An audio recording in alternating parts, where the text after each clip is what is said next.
Assalamu alaikum wa rahmatullahi wa barakatuh. Hi guys, and welcome back to my channel. Today you're watching and listening to the Tefsir of Surah Al-Fil, the first and second verses. ألم تر كيف فعل ربك بأصحاب الفيل ألم يجعل كيدهم في تضليل. The subject matter of the Surah. The Surah refers to the story of the people of the elephants who came with an army of elephants for the purpose of destroying the house of Allah in the Holy Kaaba in Mecca. But their plan backfired and the divine scourge overtook them. Allah destroyed the army with a flock of ordinary birds. Therefore, their plans were foiled and thwarted. When did this event take place?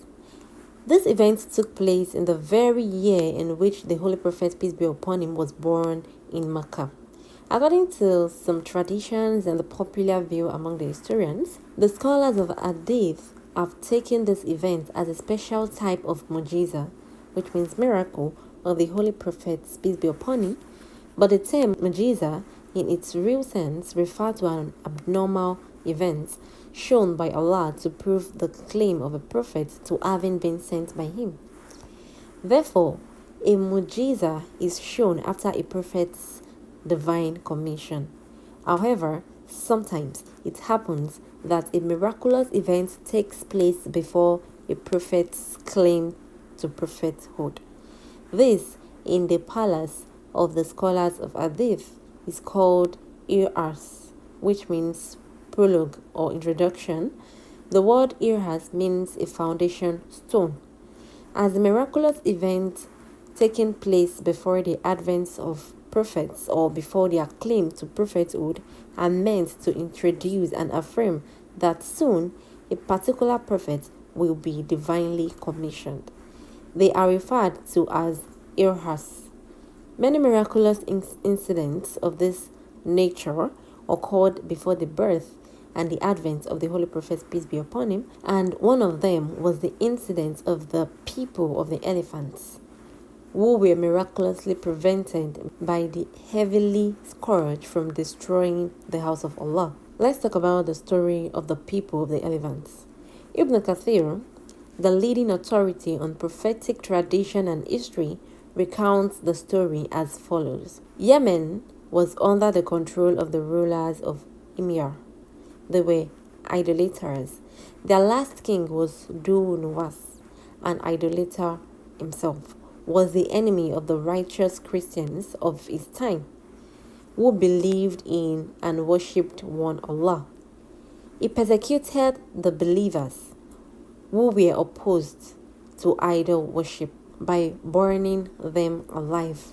Most scholars agree that he killed in cold blood by throwing about 20,000 sincere and righteous Christians in the city into a large fire pit, burning them alive in an effort to give up their sincere religion.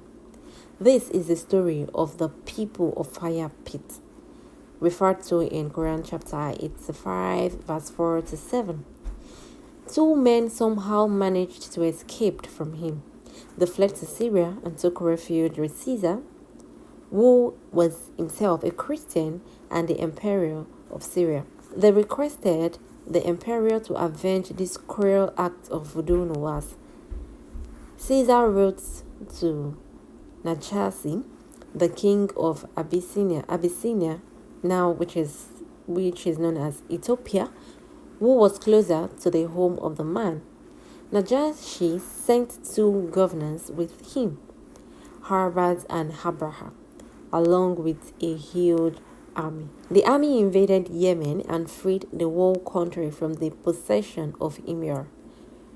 Du Nawas tried to escape, but was drawn in the sea and died. Yemen therefore became part of the Abyssinian dominion and Abraha was appointed its viceroy. However, he and Arbat fought each other until Arbat was eventually killed and Abraha emerged victorious.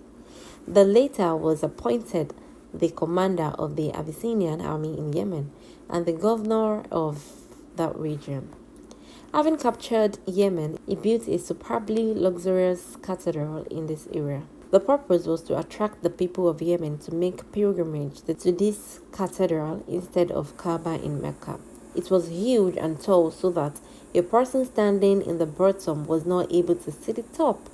He decorated the structure with gold, silver, and other precious gems.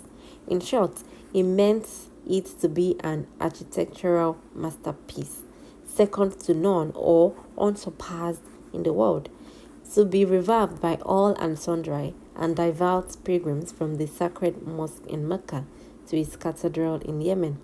He did this after he had witnessed the love and enthusiasm of the Yemen Arabs, which were the same as those felt all over the Arabia, for the Kaaba, with the aim of making them forsake their attachment to the Mosque of Mecca and turn instead to his new luxurious cathedral.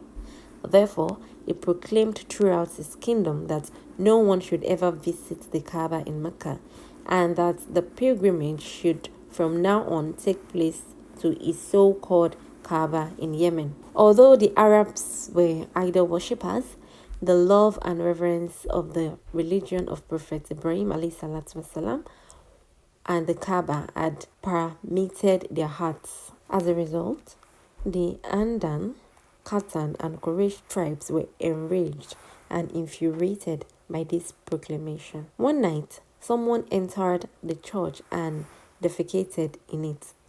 According to other narratives, a nomadic tribe halted near the church and started a fire for their own needs. The wind on that day was blowing violently, and the cathedral caught on fire and sustained much loss.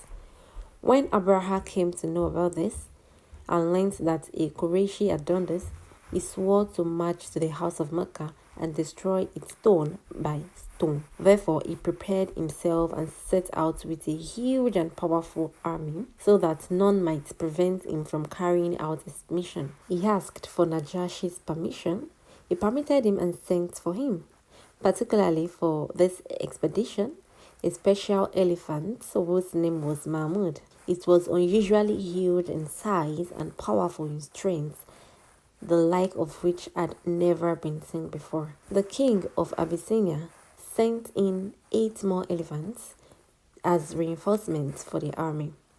Their intention was to use this extraordinary elephant to demolish the Kaaba. They planned to do this by fastening chains to the pillars of the Mecca and placing the other ends around the neck of the elephant. Then they would make the elephants pull on them in order to tear down the walls of Kaaba, God forbid, all at once. When the Arabs heard of Abraha's expedition, they considered it their moral obligation to defend the sacred house and thwart the evil plans of the conspirators. Therefore, the Arabs raised a large army under the command of Dun Nufr, a Yemenite Arab. He called the Arabs to go to the war against Abraha and fight in defense of the sacred house, so that the enemy is unable to tear it down. The people responded to him readily and entered into battle with the enemy, but he defeated them. This was due to Allah's will that no human should protect his house and his intent to expose the enemy to embarrassment and venerate the sacred sanctuary to the highest degree. Dhu Nufr was captured and taken prisoner. The army continued on its way until it came to the settlement of the Banu Katam tribe. Their leader, Nufail ibn Abib, led his entire tribe against the army, but they were too defeated and Nufail was taken prisoner. Abraham at first decided to kill him, but at second thought, he forgave him and took him as his guide to show him the way to Hijaz. When the army approached Taif, the people of Takif went out to Abraham. They wanted to pacify him because they had heard about the fate of those who had resisted him previously.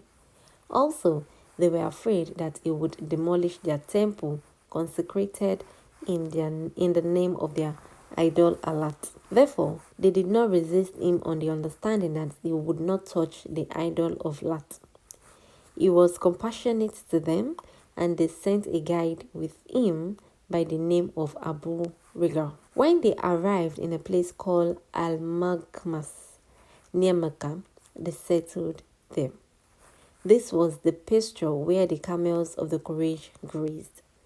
Abraham sent his troops on a foray to capture the camels and other grazing animals of the Meccans. They accomplished their mission.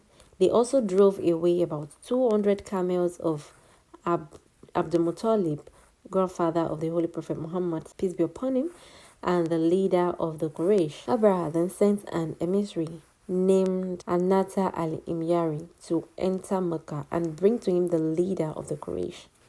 He mandated him to convey to the leader of the Quraysh his message that the king did not come to fight with the Meccans unless they stood in his way of destroying the sacred sanctuary.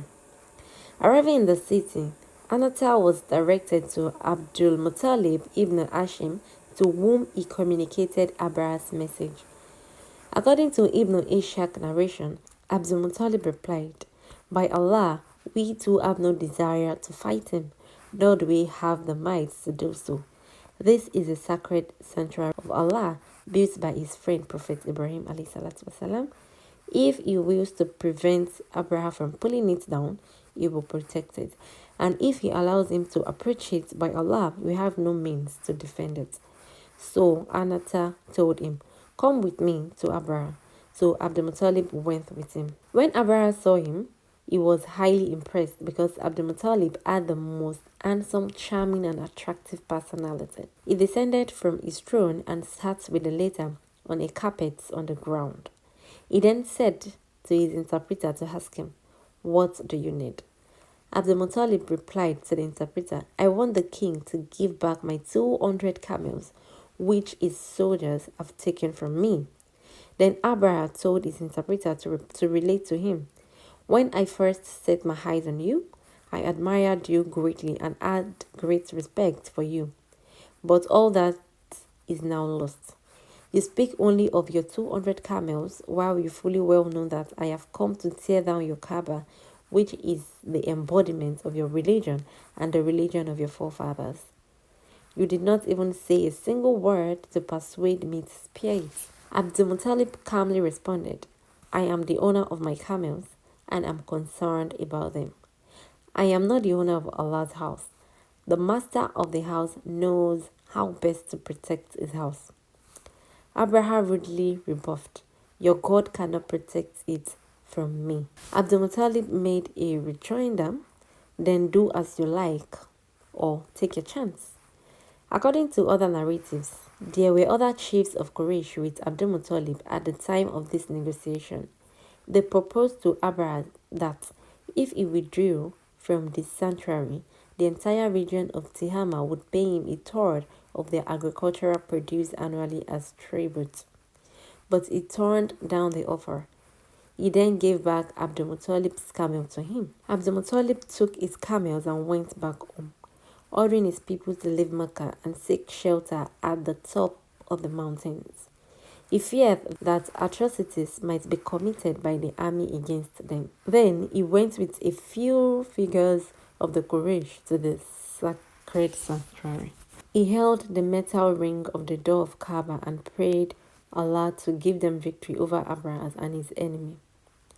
While hanging onto the ring of Kaaba's door, he earnestly implored, "We have no strength to face the army of Abraham. So, O my Lord, defend your Kaaba." Having so prayed in all earnestness, Abdul Muttalib led all the Meccans to the neighboring mountains because they were convinced that Allah's scourge would overtake Abraham and his troops. This is the reason why they spoke to Abraham about their camels and not about the house of Allah. When the next morning dawned, Abraham prepared to enter the sacred city of Mecca. He prepared the elephant named Mahmud and mobilized his army, and then turned the elephant towards the Kaaba. At the moment, Nufail ibn Habib, whom Abraham had captured earlier, approached it and stood next to it. And taking it by his ear, he said, "Return safely where you came from. because you are verily in the sacred city of Allah. Then he released the elephant's ear, and it knelt and sat down forthwith. The elephant's drivers exerted all efforts to persuade the elephant to enter the city, but their efforts were in vain. Then they tried striking it with large iron spears and putting iron arrowheads in its trunk. They beat it on its head with axes and used oak staff to pull it out of its resistance and make it stand, but it refused. So they turned it towards Yemen, and it rose and walked quickly. Then they turned it towards Syria. It walked faster. Then they turned it towards the east, and it walked briskly. Then they turned it towards Kaaba. It knelt and sat down. Again, this was one aspect of the manifestation of the divine power unfolding itself miraculously. On the other hand, some flocks of birds were seen coming from the sea. Each bird carried 3 pebbles of the size of gram seed or lentils, 1 in each claw and 2 in its beak. According to Wakidi's narration, the birds looked unusual, which were never seen before. They looked smaller than pigeons, and their claws were red in color. They fled over Abraha's army and pelted them with the pebbles. Each pebble was more devastating than the bullet of a revolver. When it fell on anything, it tore directly through the body and settled deep in the ground. Seeing this scourge, the elephants fled in panic, except one which was harmed and destroyed by the pebbles. Not all the Abraha's men were destroyed instantly. People escaped in different directions, excruciatingly on their way back, as Allah has willed that the most distressful scourge should be inflicted upon Abraha. He did not allow him to die immediately. In fact, Allah afflicted him with a deadly disease. A kind of poison spread thoroughly through his entire body and caused every single part to decay. His limbs began to rot and separate from the rest of his body, and he started losing one finger after another. His body was carried back in that state to Yemen. By the time they arrived back in Sana'a, the capital of Yemen, his body was broken down, limbs by limbs, until he eventually died. 2 of Mahmud's drivers remained in Mecca, but both of them became blind and paralyzed. Muhammad ibn Ishaq reports that Sayyidah Aisha narrates that she saw them blind and paralyzed. Her sister Sayyidah Asma says that she saw the 2 blind and paralyzed men begging. The people of the elephants is a momentous event in Arab history, which was witnessed by hundreds of Arabs. It is to this well-known historical incident that this surah refers. Now let's talk about the lexical analysis. The verse 1 of this surah, which means, "Have you not seen how your Lord dealt with the people of the elephant?" In the phrase Alam Taro, have you not seen, the second person pronoun refer to the Holy Prophet, peace be upon him. It is interesting to note that the event took place before the blessed birth of the Holy Prophet. He could not have seen or witnessed it with his own eyes. However, the incident was so widely known as if the Prophet, peace be upon him, had seen it with his own eyes, which is a sign of the certainty of its happening. Such a knowledge is described by the word ruyat, seen, as reported earlier. Sayyidah Aisha and her sister Sayyidah Amsa both say that they had seen the 2 camel drivers had become blind and paralyzed and used to go around begging. In this way, the traces of this event were seen even after the birth of the Holy Prophet, peace be upon him. Thank you so much for watching this Tefsir. I hope you guys enjoyed it, and I hope to see you guys in my next video. Jazakumullahu khairan.